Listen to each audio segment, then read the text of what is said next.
This morning I put the 0 fret on. I'll tell you a bit more about that in a moment. So this is the original nut, and it was fitted at a funny angle, so I've sanded the bottom of the nut and I've sanded the sides, so these are at 90 degrees to each other and flat, most importantly, so that will fit like that, and that's glued up, so that's nice and square. The nut slots are lower than the fret, and that will enable the strings to rest on the 0 fret, and everything should intonate properly. This particular fret came out of a set of frets which I have here. This is from a company called Syntums, and I got this from a UK company called Tech. Now this is a full set, it's enough to do 22 frets. I bought this actually for my Strat.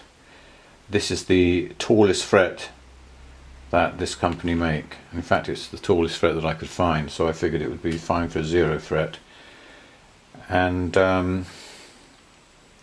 if I have to flatten it down slightly to get the right relief in the neck, I can do that, but hopefully it'll be okay. Because my Strat only has 21 frets, there's enough fret wire left to do the Strat. I managed to get the 0 fret out of it. The other thing I considered was the 0 fret. It's also made by Syntums. What this is it's a fret that's shaped in a particular way, so that the strings ride up onto it and then it sort of drops away, so that the strings sit right up on the edge of the fret, sort of like on the edge of a cliff, if you will. However, the tang is offset against the edge, so the edge of the fret is here and the tang is sort of further back, so it will adjust the distance between this fret and where the center of this fret is. I don't know if that's making sense, but when a string sits on this fret, it will sit right on the top, which is right above where the fret tang is, or where it's fitted into the neck. So the spacing between the top of that fret and the top of this fret is the right spacing to get the intonation when you press on the string, on the E string, to make an F, for example. Now the 0 fret comes a bit further forward. Although it drops off right on the edge of the fret, it does bring the contact point about 1 millimeter further forward, which means the intonation is going to be different. So short of cutting another fret slot, which would be so close to this one, I think it would create problems. I decided not to use it. Some people use these in conjunction with the nut, and they cut back into the nut here and fit the fret as part of the nut. But then of course I have to set the nut further back. So there's some adjustments to do, so in the end I decided I wasn't going to use this. I just got a normal fret, which is the way it was originally anyway. Well, here we are. I put it all back together. It's looking very nice. I'm very pleased with it. That bolt that was difficult to get out of the neck, although the hole here is a bit enlarged, it's actually it's turned out to be square, so I could get a screwdriver in there and screw it back in. So I decided to put it back, and I waxed each of these screws just to make sure that they don't get locked up as they did originally. So the next thing is to put the spring in here and then put some strings on it, and then we can test it. I put the first low E string on and I put it through back here. Let's put the spring in. It's sitting on the bridge, the first wheel of the bridge, and it goes through the nut and under the string retaining bar. And I just apply a little bit of hand pressure, just pull it taut so it acts as a straight edge, and looking at it sideways I can immediately see that the action is very high. With all the work that's been done, it's probably about 5 or 6 mil at the top fret. So clearly there needs to be a shim under here to tilt the net back to try to get this to a more playable action.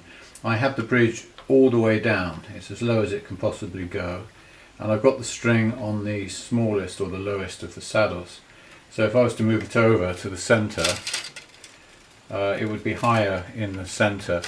Now, one thing about these guitars is that the radius of the bridge with these wheels never matches the radius of the fretboard. Now, part of the reason why I put a radius in this, because it was pretty much flat, was to try to take care of some of that.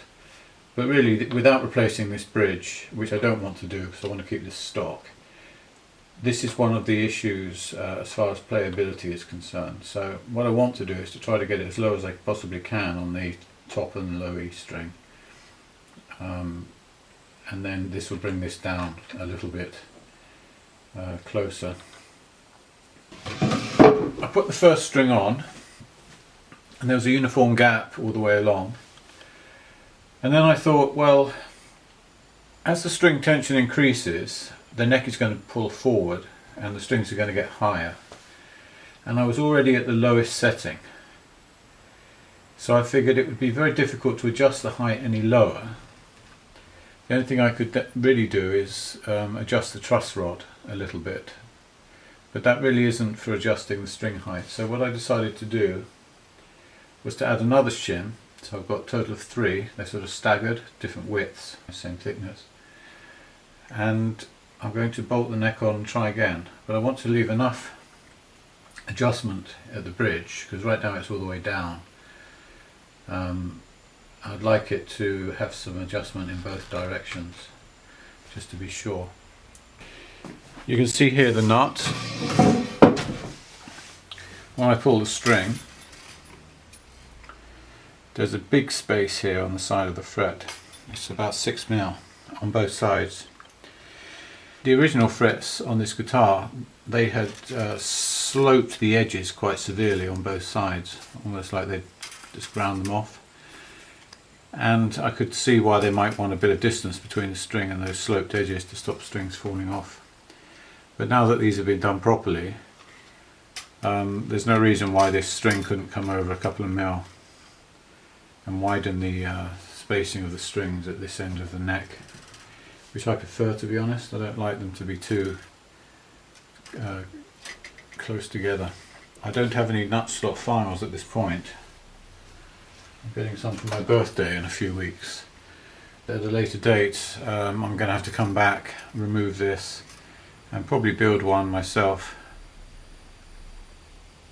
and replace it with a proper nut that would improve the action on this, I think, enormously, at least the playability. I mean, it really is way over. It looks a bit strange too, it has so much space on the side. Well, there it is. It's got the strings on it. It's looking very, very nice. I'm very pleased with it. I'm about to do some setting up. Now, the fact is that with these guitars there is not a great deal you can do. The relief in the neck is set by the tension of the strings, effectively, because there is no way of bringing the neck forward with a truss rod. This is a one-way truss rod, which means it will take the neck back. So what it will do is counteract the tension of the string. So if the strings are pulling the neck too far forward, you could adjust the truss rod to bring it a little bit further back, so you can get the relief in the neck that you want. The action is adjusted by the bridge. Now, as I said earlier, this bridge has rollers on it, and they determine the string height, and they are, the radius of these rollers is greater than the neck, and much greater than the original neck. I sanded a profile into this neck. You cannot adjust the individual strings. You can raise or lower the bridge in its entirety, so I've got this size lower down than this one because the strings are thinner, obviously, so I've got that as low down so I feel comfortable, and this one is a bit higher up because the E string, A and the D string, are fatter strings. So I'm going to do a few measurements now, just to see what my action is, but it is very low as far as I can see, and none of the frets buzz, so I'm really pleased about that. I managed to do my first fret job very successfully. I haven't had any problem with the strings buzzing. I had a guitar just like this when I was a teenager, and it came with a strap, and this guitar is long since gone and the strap has been lost, but I found an identical strap to the one I had, which was this woven strap on a sort of nylon back. I think you'll agree it looks very nice for that type of guitar. The colours match really well, and it's of the period. And I found this on eBay, and it's an Ernie Ball strap, so they do a couple of these which seem to be the old style patterns. So I think they've replicated the old ones. I'm not sure the old one was Ernie Ball, I don't think so, because I don't remember seeing this on it, this gold lettering. These are made in Canada. Got the same guitar as I had originally, with a brand new fret job. It's all been set up and it's electronically sound. I have a strap like the original one I had, and I also have the Audition 5-watt amplifier, which I did a video on, which you can find if you want to see how that sounds. Well, I've just tuned the guitar using my Peterson Strobo Stomp tuner. The tremolo it actually sounds really good. It's very sensitive, and you can go in two directions with a slight.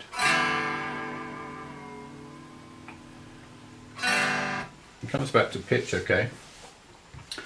However, you have to tune and tune and tune and tune, because as you work your way across the strings it starts to change the angle of the tremolo. It starts to pull it forward. So I probably went back maybe 3 or 4 times, maybe 5 times even, to get these strings at the right tension. Of course these are new strings and they're stretching as well, so you've got that to contend with. But with a set of old strings, you have to tune it a number of times in order for this to adjust, because as you put tension on this one it starts to pull forward and slacken the others, so you have to keep going back and doing it again. I adjusted the height of the bridge so that I got, at the first fret on the top E and the bottom E, I got 10/1000ths of an inch, and on the octave I got 40/1000ths of an inch using this string gauge here. So that sets appropriate height for the 2 outer strings, and then the rest of it really just takes care of itself because of the nature of the bridge. As far as intonation is concerned, there's a little bit of movement against these threaded poles, so I pushed this all the way back, and the octave rings pretty true. It's maybe a tiny bit sharp. This is a very, very sensitive piece of equipment, so probably to most people's ears it plays fairly well in tune. The bridge is at an angle. It's set slightly in this direction as a sort of compensation, but that's the best that you can get with this guitar. This one plays much better than most, I'm sure, because it's got brand new frets and it feels good under the hand. It doesn't feel like it felt before I fretted it, which was just dreadful. And it's got a reasonable action for what it is. So I'm really pleased. Anyway, I'll try to make a demonstration of me playing through this guitar and into the Audition 50-watt, which was a guitar amp that was also available at the time, also sold in Woolworths in the UK. So thanks for watching. This has been quite a project. Thanks for sticking with me. And I hope you learned something, and I think pretty much everything that I discovered in the restoration of this guitar, I can't imagine there's anything else for anybody to discover, because I pretty much rebuilt the whole thing and rebuilt the entire neck, and you know, I had trouble with the electrics and so on. There really wasn't anything that was working with this guitar, but it's all playing beautifully. So thanks again. Please subscribe and keep coming back for new guitar videos and other renovations I'll be doing in the future.